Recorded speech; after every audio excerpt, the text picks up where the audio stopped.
Nous sommes à Ankama. Et Ankama, nous, on le connaît côté jeux de société, mais Ankama, c'est qui? Ankama, c'est quoi? Et Ankama, c'est comment? Eh bien, justement, c'est ce que vous allez découvrir, c'est ce que nous avons découvert. On a pu discuter avec Toth, on a rencontré les différentes personnes qui sont responsables des différentes unités, des différents pôles qu'il y a à Ankama. Et vous allez découvrir tout ça au long de cette petite pérégrination ludique. Et on va voir que l'iceberg, la partie visible est comme ça. Et forcément, la partie invisible, elle est comme ça.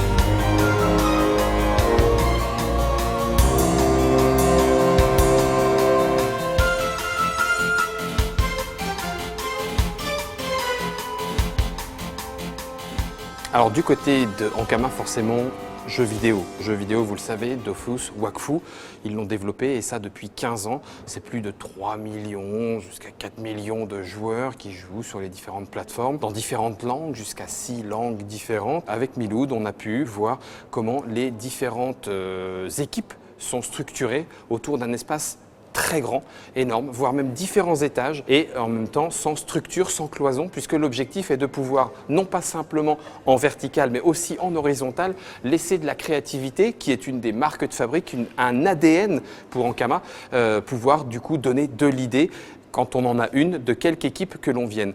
Sur Dofus, je crois qu'on a créé le jeu à peut-être 6-7 personnes, au tout démarrage à très peu. On avait tous plein de casquettes, c'est-à-dire qu'avec les copains, moi déjà je m'occupais des interfaces, du game design, de plein de trucs comme ça. J'ai des copains qui faisaient, il y avait 3 devs, on était pas très nombreux, multitâches, mais c'est bien parce que du coup ça donne toutes les facettes. On a été sans crainte, sans a priori. Sans peur, et puis en se disant, de toute façon, qu'est-ce qu'on a à perdre? Alors ça veut dire qu'à côté de ça, il y a des community managers, il y a des FX designers, il y a des level designers, parce qu'ils s'occupent que du level dans Wakfu. Tu as ceux qui vont faire du positioning avec les personnages, ceux qui développent des features, ceux qui développent les petits pets, ceux qui développent les armes, ceux qui développent les events spéciaux, et puis il y a les gens qui gèrent les serveurs pour emmagasiner tout ça. Des serveurs un petit peu particuliers, parce qu'on va faire un petit peu comme de la ligue.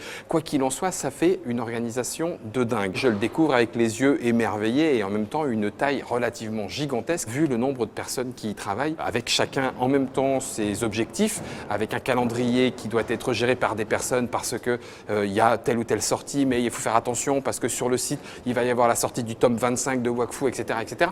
Donc du coup, il faut que tout ça s'amalgame.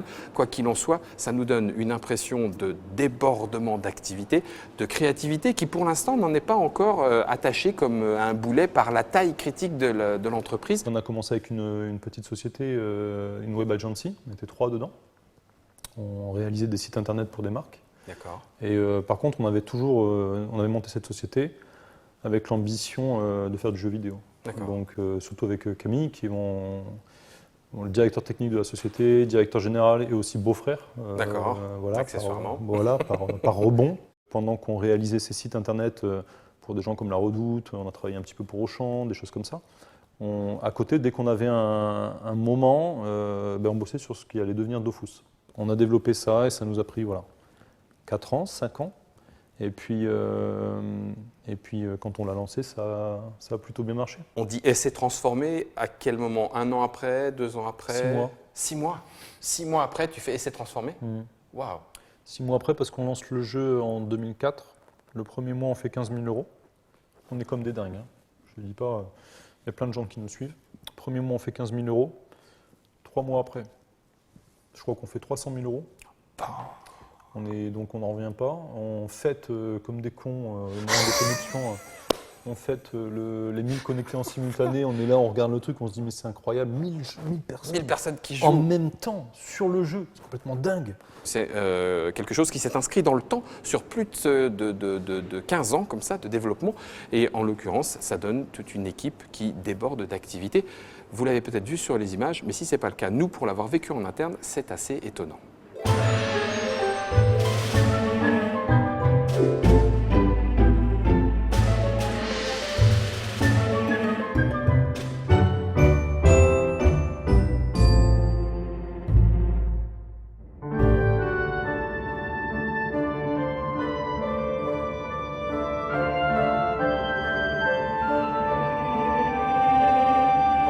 Du côté Ankama édition, donc bande dessinée, manga et tout, ça fait partie de ces entités qui sont les plus anciennes puisque ça date de 2005, très rapidement. La volonté de Todt a été de pouvoir décliner Dofus. L'édition, c'est venu sur la demande d'une plaquette. D'une plaquette de com, et moi, tout ce qui était com, marketing, tout ce qui était créer des sites web, des trucs, des machins, j'en avais, tu vois, plus que là. Ouais. Et encore, j'avais fait que 2 ans, hein. Ouais. Mais déjà, j'en avais plein l'os, je voulais plus en faire. Et quand il m'a dit, ah, mais c'est important pour envoyer aux journalistes, machin, nan, je fais, attends, putain, je vais pas faire une plaquette de com. Et donc j'ai réfléchi, je me suis dit, mais c'est mieux, on va faire un artbook. Et le artbook, en fait, ça consistait à prendre les illustrations qu'on faisait pour le jeu, à remplir le bouquin, on ajoutait, ça fait plaisir. On a bossé plusieurs mois dessus, on a ajouté plein de nouvelles illus, plein de textes, plein de trucs. Non, il n'y a pas de texte, c'était dans le 2 qu'il y a eu du texte. Mais plein de petits cadeaux. Et puis après, on a fait ça a super bien marché. Alors non seulement on a gagné de l'argent avec parce qu'on l'a vendu, mais en plus les journalistes, quand ils recevaient ça au bureau, ils n'avaient pas l'idée de le foutre à la poubelle. Comme une plaquette de com à la con que tu reçois, tu fais bon, c'est bien. Hein. C'est bien beau. Non, c'est tiens, beau, puis tiens. ils le mettent de côté. Et puis on l'a vendu en librairie, et puis ça s'est bien vendu, donc on a gagné de l'argent, on a fait de la promo. Et puis on s'est dit après, bon, BD. Faisons une petite BD, de toute façon on vient de là, donc allons-y. Et ça s'est fait assez naturellement. Ankama Édition, il y a effectivement 2 entités, le côté Ankama Édition et vous l'avez peut-être découvert avec nous, le label 619. En l'occurrence, ce sont 2 éléments d'une seule entité avec chacun un directeur de collection et chacun des choix éditoriaux, même si ces choix éditoriaux ne sont pas dictés par une politique éditoriale, quelque chose de très particulier et de ciblé, mais plutôt par un élément coup de cœur, un élément créatif fort qui fait partie de cet ADN d'Ankama. Bien évidemment, le premier, ça a été Dofus et sur Dofus, c'est déjà plus d'1 million d'exemplaires vendus. Ça fait partie de ce titre phare qu'il y a dans le Ankama édition. Mais il y a aussi des éléments un petit peu plus particuliers. On a de la littérature de la bande dessinée franco-belge, on va dire entre guillemets un petit peu plus classique, avec une approche plus trentenaire, quarantenaire, les gens qui vont encore en boutique chercher, mais en même temps avec un aspect créatif et des univers très forts. Donc en l'occurrence, on a Nuke ici de ce côté-là. C'est même une adaptation, il dit Germain qui est de l'autre côté de la caméra. Autre petite histoire particulièrement incarnée, c'est Maliki. Maliki, c'est un employé. C'est un employé d'Ankama qui, en rentrant de sa journée de boulot à Ankama, tenait son blog. Et finalement, Todt a dit, mais pourquoi pas? Et on le fait. Et au final, Maliki a pris une ampleur réelle dans le catalogue de Ankama Édition. Et puis il y en a d'autres. Il y a des histoires un petit peu côté manga qui sont assez étonnantes. Radiant, je ne sais pas si vous le connaissiez, mais moi je ne le connaissais pas et je le découvre. Mangaka français qui le dessine et il se trouve qu'il va avoir son animé au pays du soleil levant, au pays du manga, ce qui n'est quand même pas peu dire. Ça fait partie de ces premiers à avoir cet élément-là. Il n'est pas d'ailleurs impossible, Élise qui s'occupe de Ankama Édition nous l'a confié, il n'est pas impossible qu'il y ait aussi des jeux de société du côté de Radiant, puisque ça fait partie de ces univers qu'ils vont vouloir développer en termes de créativité et de cross-média. Moi j'ai toujours été un gros fan de manga, de comics, de plein de choses comme ça. Qu'on retrouve un petit peu maintenant dans ce Ankama. Dans l'ambiance, ouais. Okay. Un petit mélange de tout ça, même si les gens ont plus tendance à avoir la patte, un peu l'inspiration japonaise. Il y a quand même beaucoup d'influences franco-belges et comics aussi. Donc voilà encore un élément que l'on connaît un petit peu moins, Ankama Édition, qui a pourtant cette longévité et ce succès, un catalogue assez étonnant, mais un catalogue qui n'est pas sans prendre en compte la réalité du marché. S'ils sont partis avec une plus grosse équipe au début, ils ont un petit peu réduit, ils tournent maintenant autour de 40-50 titres. Les sales gosses qui font des trucs, à chaque fois j'ai entendu ça. Tu vois, à chaque fois qu'on a créé une nouvelle activité, les mecs ils disent ouais c'est bon, je leur donne 1 an, 2 ans, ils vont faire les comptes pendant 2 ans et puis après boum. Voilà. Et en fait, bon, il y a on a perdu de l'argent, hein, on va pas s'en cacher, mais on a fait des choses. Tu vois, on a créé des choses.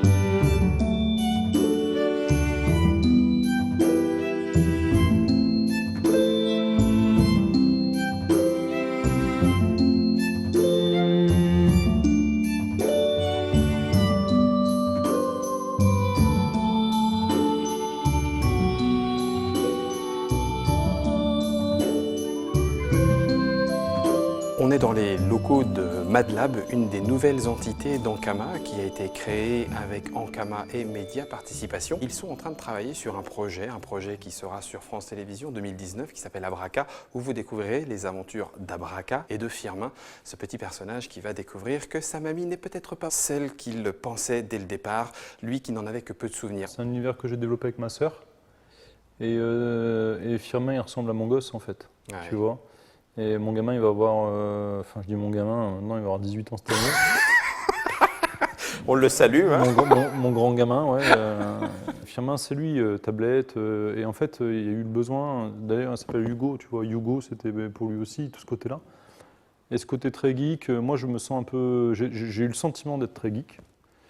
Mais à une époque où, si tu veux, je pouvais être geek et sportif. Et aujourd'hui, je vois mes gamins. Je vois même beaucoup de gamins et toute cette techno, tout cet accès à la techno, ça devient complètement presque maladif en fait. Et donc Abraka, oui, c'était ce côté de replacer le gamin d'aujourd'hui, et j'avais un très bon modèle à la maison, au milieu d'un univers un peu médiéval via les contes. Donc pour garder une féerie, de la magie, on a pris les contes. Mais l'idée c'était d'opposer un petit peu tu vois, ces deux cultures. Moi, j'ai plus ou moins grandi à la campagne, tu vois, dans la forêt. Et c'est vrai que j'ai des souvenirs merveilleux. Je ne savais pas que c'était merveilleux à l'époque. Alors forcément, dans un studio d'animation, et vous connaissez les animations d'Ankama, il y a tout un travail de développement, tout un travail de caractère design, tout un travail de layout, tout un travail de décor, tout un travail de mise en couleur, tout un travail de post-prod. Pour nous qui venons du monde du jeu de société, où les équipes sont généralement beaucoup plus restreintes, ici, il y a du monde partout. Il y en a à tous les étages. MadLab est une jeune entité, hein, puisque à l'heure où nous vous parlons, c'est une entité qui a quelques mois. Ils ont un ensemble de studios son, et c'est Pitch qui nous a présenté tout ça. Tout est composé, enregistré, mixé ici en interne, et Pitch nous a montré tout ce qui a pu être fait autour de Métafucase, autour des épisodes. Les épisodes, à la fin, in fine, sont montés ici en interne, revalorisés, balancés et tout. C'est à l'ancienne, c'est-à-dire qu'il y a un coin dans lequel ils ont des cailloux pour faire le bruit des cailloux, le bruit du vent, etc. Ils enregistrent ça, ils ont plusieurs studios avec les synthétiseurs, histoire de faire la musique, histoire de faire les bandes son des applications en jeu, histoire de faire les sons des jeux vidéo. Tout arrive ici pour être ensuite mixé, faire du sound design. C'est assez incroyable de voir comment ici, au sein de cette structure d'Ankama, il y a des éléments auxquels on ne s'attendait pas. Ankama nous surprend pour cet aspect global, total. Si on peut le faire, pourquoi pas, faisons-le. On le sent clairement, cet ADN, si c'est comme ça qu'il faut le dire, créatif, inventif, nouveau projet. Et c'est pas forcément que ça part dans tous les sens, hein, mais c'est simplement qu'on sent vraiment des peluches. Tiens, et pourquoi pas, jeu de société, avec ou sans l'univers du Cosmos. Tiens, pourquoi pas le label 619, la bande dessinée, mais un peu particulière. Tiens, bref, donc ce côté créatif, il est là très clairement. Je pense que je me suis cramé des années de vie. D'accord. Parce que effectivement, j'ai fait je sais pas combien j'ai fait des séjours à l'hosto. Parce qu'il y a un moment, Burn-out, ouais. on peut plus. Un magnifique, à force de faire des dédicaces aussi le week-end. Je tombe dans les choux dans une chambre d'hôtel à Montpellier. T'es tout seul? Ouais, j'avais les copains qui étaient là. Je monte, je suis pas bien, je suis dans ma chambre. Oh et là, je tombe dans les choux. Je crois vraiment que je vais mourir. Un trop plein de gaz. Trop Sérieux? de stress. Ouais, c'est pas très classe à raconter, mais bon, qui comprime, tu vois, tes trucs et tout. J'avais que des problèmes de bite tout le temps, des yeux et tout. Trop de stress, trop de boulot. Donc ça te bouffe parce que t'es tout le temps dedans en fait, tu vois, le week-end, le soir, t'es tout le temps dedans. Mais en même temps, putain, c'est tellement passionnant.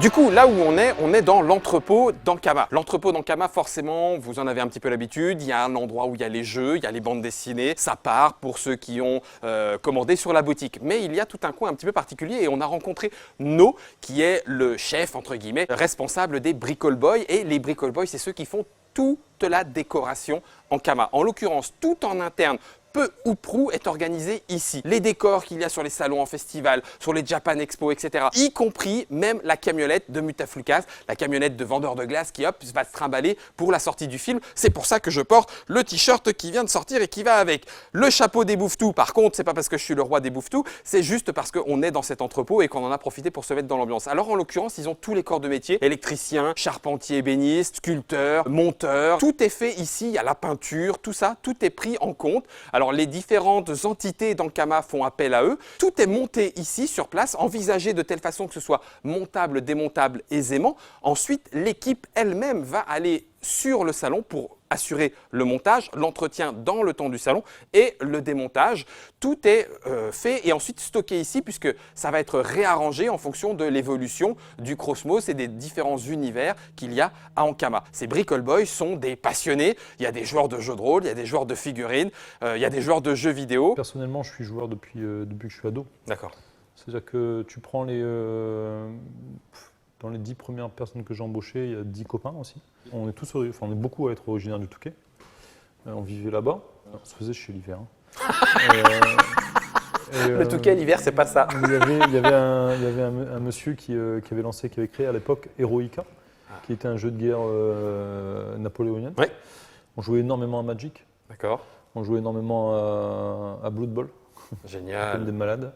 Et en fait, on avait une maison des jeunes, tu vois, on était une dizaine. Et on jouait tout le temps. On faisait des nuits, des fois, de jeux. Et ça a toujours été, moi perso, même peut-être, j'ai beaucoup joué aux jeux vidéo, mais personnellement, beaucoup plus fan de jeux de plateau. Et d'ailleurs, quand on regarde Dofus, il y a cette empreinte jeu de rôle, il y a cette empreinte tactical, jeu de plateau. Mmh.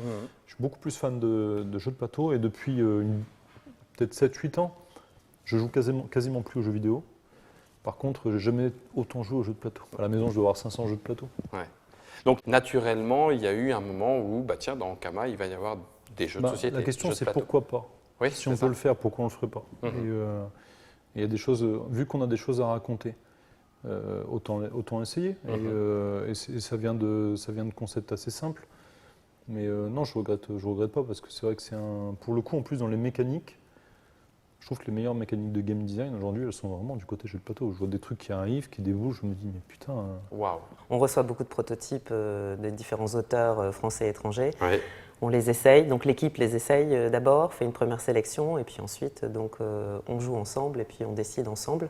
Donc on va retrouver les game designers qui eux vont effectivement jauger le gameplay.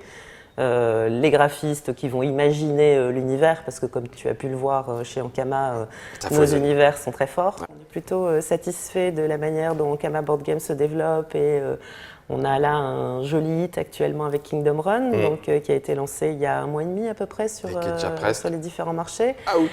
Qui est en rupture de stock effectivement. Il revient bientôt quand même. Il revient bientôt, oui, bien sûr. Il revient bientôt. On l'aura normalement courant juillet à nouveau dans les étagères des boutiques. Là maintenant, on commence à avoir un peu plus de visibilité. On va se concentrer effectivement sur des titres qui seront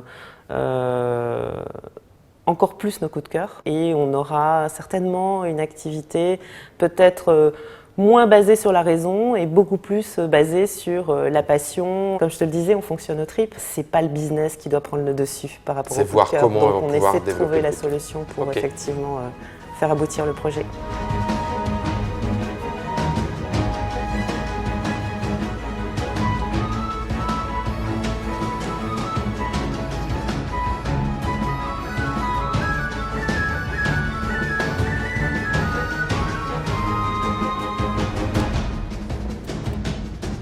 Et voilà, Ankama, c'est tout ça. Nous, on les retrouvera certainement plutôt à Orléans. Donc, si je veux y aller à pied, il faut que je parte maintenant.